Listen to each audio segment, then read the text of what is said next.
We're taking our rightful share of your dad's inheritance. Get out of the house." My stepmother Diane's voice crackled through the phone, dripping with spite. I felt my heart race, but kept my voice steady. "Talk to my lawyer," I replied, then ended the call. "My name is Sophie Palmer, and I'm a 34-year-old financial consultant in Chicago. My father passed away 3 weeks ago after a battle with cancer, leaving behind a complex web of relationships and his considerable estate. My stepmother Diane, whom he married 5 years ago, had always resented my close relationship with him. She spent years trying to drive a wedge between us, but my father saw through her manipulations. What Diane didn't know was that my father had prepared for this exact scenario. In the months before his death, as his illness progressed, we had lengthy discussions about his estate. He witnessed how Diane's behavior grew increasingly controlling and hostile. She would try to prevent him from seeing me, claiming he needed rest, and would intercept my calls. But my father was no fool. "Sophie," he had said during one of our private meetings at his office, "I've seen how Diane treats you. I know what she's capable of, and I won't let her take what's rightfully yours." He had already begun working with his lawyer to ensure his assets would be protected and properly distributed according to his wishes. The family home where I grew up, and where all my childhood memories lived, was legally secured in my name months ago.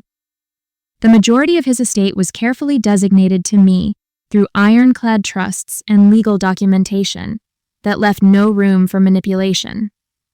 My father, ever the meticulous planner, had even recorded video testimonials explaining his decisions, anticipating that Diane might try to contest the will.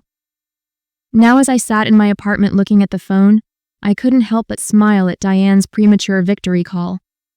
She had no idea that her attempt to bully me out of my inheritance was about to backfire spectacularly. My father's lawyer would be contacting her first thing in the morning with some very unwelcome news. Sometimes, the best revenge is simply letting people's own actions lead to their downfall. I poured myself a glass of wine and opened my laptop to review the estate documents one more time. The next few days would be interesting, to say the least. I grew up watching my father build his real estate business from the ground up.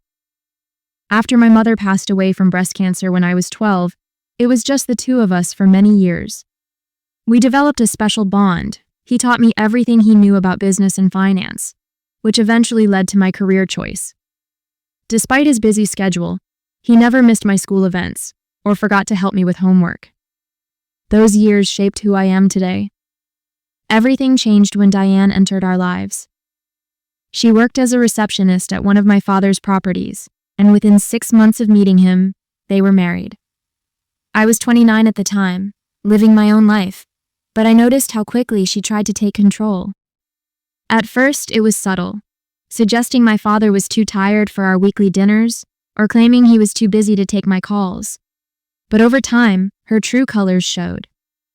Diane was 15 years younger than my father, and her spending habits were outrageous. She redecorated the entire house, erasing all traces of my mother's touch. She convinced my father to buy her expensive cars and designer clothes, claiming she needed to look the part as his wife. I watched with growing concern as she isolated him from old friends and business associates, always finding fault with anyone who didn't agree with her. My father started to see through her act about 2 years ago when his health began declining. He confided in me that he'd caught her going through his financial documents late at night and noticed her asking peculiar questions about his will and business holdings. That's when he started taking precautions.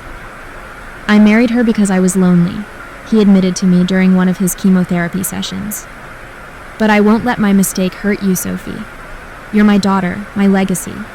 Everything I built was meant for you." We spent his final months getting his affairs in order, making sure every detail was legally sound. He even recorded videos explaining his decisions, knowing Diane would try to paint me as a manipulative daughter taking advantage of a sick man. My father was always 3 steps ahead, even at the end. The weight of his trust in me, and his determination to protect me from Diane's greed, only strengthened my resolve to honor his wishes and stand my ground. As I looked through old family photos in my apartment that evening, I knew the real battle was just beginning, but I was ready. The morning after Diane's threatening call, I met with Richard, my father's longtime lawyer and friend, at his office. His face was grim but determined as he shared the latest developments. "Sophie, Diane's lawyer contacted me last night. They're planning to contest the will, claiming your father wasn't of sound mind when he made the changes," Richard explained, shuffling through a stack of papers. "But what they don't know is that we have everything on video." My father had insisted on recording every meeting where he discussed his estate plans, clearly stating his reasons and demonstrating his mental clarity. He'd even had his doctors document his cognitive state during these decisions. It was as if he knew exactly what Diane would try to do. "They're demanding an emergency hearing," Richard continued. "Diane's claiming she needs immediate access to the accounts for household maintenance. She doesn't realize all the utilities and bills have already been transferred to your name." I felt a surge of anger thinking about how Diane had treated my father in his final months, restricting his visitors, monitoring his phone calls, always hovering when I visited. But my father had outmaneuvered her, and now it was time to let his planning pay off. "When's the hearing?" I asked, already knowing this would be the turning point. "Tomorrow morning. They're pushing for speed, which will actually work in our favor. They haven't had time to fabricate any evidence, and we have everything documented." Richard smiled slightly. "Your father was brilliant, Sophie. He knew exactly what he was doing." That night I couldn't sleep. I kept thinking about my father's last days and how Diane had tried to control every aspect of his life. She'd even attempted to prevent me from seeing him in the hospital, claiming he needed rest. Little did she know that during those precious final moments, he and I had already set everything in motion. I pulled out the last birthday card he gave me, reading his message again. "Sometimes, Sophie, the best revenge is letting people trip over their own greed." Tomorrow, Diane would learn exactly what that meant. As I prepared the documents for the hearing, I felt a mix of sadness and determination. This wasn't just about the inheritance anymore. It was about honoring my father's final wishes and standing up to the woman who had tried to come between us. The morning of the hearing arrived with a tension-filled atmosphere at the courthouse. Diane sat across the aisle with her lawyer, wearing an expensive black dress and a confident smirk. She'd even brought her adult children, probably hoping to paint herself as the grieving widow surrounded by loving family. I noticed how they whispered and glanced in my direction, clearly expecting an easy victory. "Don't let them rattle you," Richard whispered as we waited for the judge. "Everything's in order. Just let the evidence speak for itself." When Diane's lawyer presented their case, it was exactly what we'd expected. He painted me as a manipulative daughter who had taken advantage of a dying man, and Diane as the devoted wife who'd given up everything to care for my father. He even had the audacity to suggest that my father's mental state had been compromised by his illness and medication. "Your Honor," he declared dramatically, "Mrs. Palmer simply wants what her husband would have wanted, for her to maintain the lifestyle they shared and to protect the family home they built together." I felt my blood boil at the word "together." Diane had spent exactly 5 years with my father, most of which she'd spent spending his money and isolating him from his friends and family. She'd contributed nothing to the business or home he'd spent 30 years building. Richard remained calm as he stood to present our evidence. "Your Honor, I have here not only the legal documentation of Mr. Palmer's wishes, but video evidence of him explicitly stating his decisions and the reasoning behind them." The courtroom fell silent as my father's face appeared on the screen. He looked tired from his illness, but his eyes were clear and determined as he spoke. "I am making these changes to my will of sound mind and body. My daughter Sophie is the rightful heir to my estate. My current wife Diane has been provided for adequately through her prenuptial agreement, but she will not inherit my business or family home. These belong to my daughter." I watched as Diane's smirk faltered, her face growing paler with each passing minute. Her lawyer shifted uncomfortably in his seat as more evidence was presented. The documented conversations, the medical evaluations, the meticulous paper trail my father had created. The judge sat forward, studying the documentation carefully. The medical reports confirming my father's mental clarity were particularly damaging to Diane's case. Then came the most devastating evidence: surveillance footage from my father's home office showing Diane searching through his files late at night, along with bank statements revealing suspicious transfers she'd attempted to make in the weeks before his death. Furthermore, Your Honor, Richard continued, we have evidence that Mrs. Palmer attempted to transfer significant sums from Mr. Palmer's business accounts to her personal accounts without authorization, just days before his passing. Diane's face turned from pale to crimson. Her lawyer leaned over to whisper something urgently in her ear, but she brushed him off, standing up abruptly. He promised me everything, she burst out, losing her composure completely. Sophie manipulated him against me. I deserve that house. I was his wife. Mrs. Palmer, please be seated, the judge ordered sternly. Your outburst isn't helping your case. I remained silent, watching as Diane's carefully constructed facade crumbled. Her children looked embarrassed, avoiding eye contact with everyone in the courtroom. The whispers among the observers grew louder as Diane continued to protest. Richard then presented the final piece of evidence, a video recorded just 2 weeks before my father's death, where he explicitly detailed his concerns about Diane's behavior and his reasons for the estate planning decisions. The courtroom fell silent as they watched my father, weak but clear-minded, describing how Diane had tried to isolate him and control his assets. Order in the court, the judge demanded, banging his gavel. Based on the overwhelming evidence presented, I'm prepared to make my ruling. I held my breath, though I already knew we had won. The extensive preparation my father had done left no room for doubt. Still, hearing the judge officially declare that all of my father's final wishes would be upheld felt like a weight lifting from my shoulders.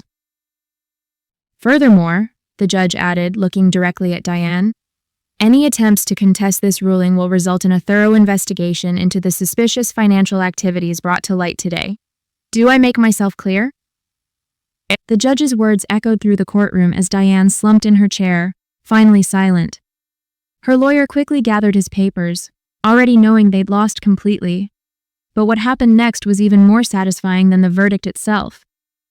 The court also orders a full audit of all financial transactions made by Mrs. Palmer during her marriage to the deceased, the judge continued. Given the evidence of attempted unauthorized transfers, this matter will be referred to the appropriate authorities for investigation. Diane's face drained of all color. Her children, who had been so smugly confident earlier, were now quickly leaving the courtroom, not even waiting for their mother. The carefully crafted image of the grieving widow had shattered completely, revealing the truth my father had known all along. As we left the courthouse, Richard handed me a sealed envelope. Your father asked me to give you this after the hearing, he said quietly. Inside was a letter my father had written, along with photos of us from when I was young, standing proud in front of our first real estate project together.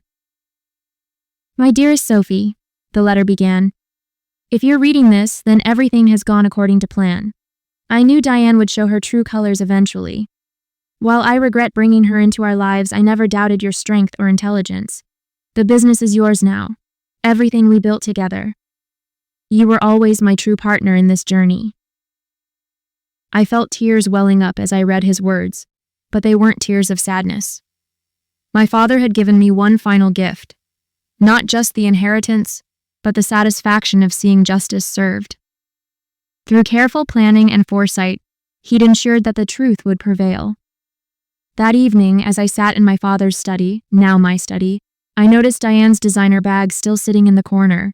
She would need to collect her personal belongings soon, but that would be her final visit to the house that had never truly been hers.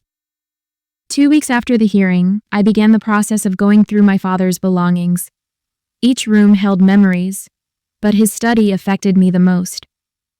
Sitting at his desk, I found myself surrounded by 30 years of business records, family photos, and personal mementos. It was here that he'd taught me about real estate, showing me property assessments and explaining market trends when I was barely old enough to understand. Diane had scheduled a time to collect her things, supervised by our lawyers. As I prepared for her final visit, I discovered something interesting, a hidden compartment in my father's desk containing a journal. He documented everything, Diane's manipulation attempts, her secret phone calls, her late night snooping through his files. He'd known exactly who she was, but had played along while protecting what mattered most. The police investigation into Diane's financial activities revealed even more than we'd expected. She'd attempted to transfer nearly $300,000 from my father's accounts in his final weeks. The detective assigned to the case found similar patterns in her past relationships. She had a history of targeting wealthy, older men, though none had been as prepared as my father. I threw myself into running the business, expanding on the foundation my father had built. The employees welcomed me warmly. Many had known me since childhood and had witnessed my father grooming me for leadership. They shared stories about how he'd proudly shown them photos of my college graduation, my first real estate deal, my successes. One evening, while reviewing some old contracts, I received an unexpected call from Thomas, one of Diane's children. "Sophie," he said hesitantly, I wanted to apologize. We knew what our mother was doing, but we didn't stop her. Your father was a good man who deserved better." His words surprised me, but they also brought a sense of validation. Even Diane's own children had seen through her act. Thomas explained that she'd pulled similar schemes before, targeting wealthy older men. My father had been different, though. He'd seen it coming and had outmaneuvered her completely. The business thrived under my leadership, and I found myself adding my own touches to my father's legacy. I established a scholarship program for aspiring real estate professionals, naming it after him. The first recipient was a young woman whose single father had sacrificed everything to support her education. It felt like coming full circle. The day Diane came to collect her belongings was tense. She arrived with 2 movers and her lawyer, looking considerably less polished than during the hearing. As she walked through the house, I noticed how she lingered in front of certain items, particularly the expensive decorations she'd convinced my father to buy. "You can take what you personally purchased," Richard reminded her firmly. "Everything else stays." He had a detailed inventory of what belonged to the estate. Diane's face tightened as she realized how little she could actually claim. During this final visit, I maintained my distance, working in my father's study while they packed. Through the open door, I could hear her muttering about family heirlooms, though none of them were actually hers. Richard stopped her several times from trying to take items that belonged to my mother, or had been in our family for generations. The most satisfying moment came when she tried to claim an antique grandfather clock, insisting my father had promised it to her. Richard simply pulled out a photograph from 30 years ago, showing the clock in our living room when I was a child, long before Diane entered our lives. "Mrs. Palmer," he said firmly, "please don't make this more difficult than it needs to be." The clock stayed, along with numerous other items she tried to claim. As she prepared to leave, Diane paused in the foyer. For a moment, I thought she might try to apologize or make amends. Instead, she spoke bitterly. "You think you've won, but you'll end up alone just like your father did." I stepped out of the study, facing her directly. "My father was never alone," I replied calmly. "He had me, his true family, by his side until the end. That's something you never understood and never will." She left without another word, and as the door closed behind her, I felt a profound sense of closure. The house seemed lighter somehow, as if her departure had lifted a heavy shadow. I walked through each room, touching the familiar surfaces, feeling truly at home for the first time since my father's passing. 1 year later, I sat in my father's, now my, office, reviewing our latest property acquisition. The business had grown significantly under my leadership, expanding into new markets while maintaining the integrity my father had instilled. His photo sat on my desk, a reminder of everything he'd taught me. The investigation into Diane's financial activities had concluded, revealing a pattern of fraud that stretched back years before she met my father. She faced legal consequences for her attempts to steal from his accounts during his final days. Last I heard, she'd moved to another state, her carefully crafted image of the grieving widow completely shattered. The house felt like home again. I'd preserved the elements that held family memories while updating other areas to reflect my own style. My mother's paintings once again hung in the living room, and the grandfather clock continued to mark time in the foyer, its chimes a familiar comfort. Most importantly, I'd honored my father's legacy in the way he would have wanted, not just by preserving what he built, but by building upon it. The scholarship program we'd established had already helped 3 promising students pursue their dreams in real estate development. Sometimes healing comes in unexpected forms. For me, it came through the respect and love I saw in our employees' eyes whenever they mentioned my father. They would share stories of his kindness, his business integrity, and how proud he was of me. These moments helped me understand that his legacy wasn't just in the properties or bank accounts, it was in the lives he touched and the values he instilled. Last week, I found an old photo album in his study that I hadn't noticed before. Inside was a letter dated just days before his death. Sophie, you were always stronger than you knew. Remember that success isn't just about building wealth. It's about maintaining your integrity while doing so. You've made me proud in ways I never could have imagined. The real victory wasn't just keeping what was rightfully mine. It was honoring my father's legacy by living up to the values he taught me. The business continues to thrive, but more importantly, it does so with the same principles of honesty and integrity that my father always championed.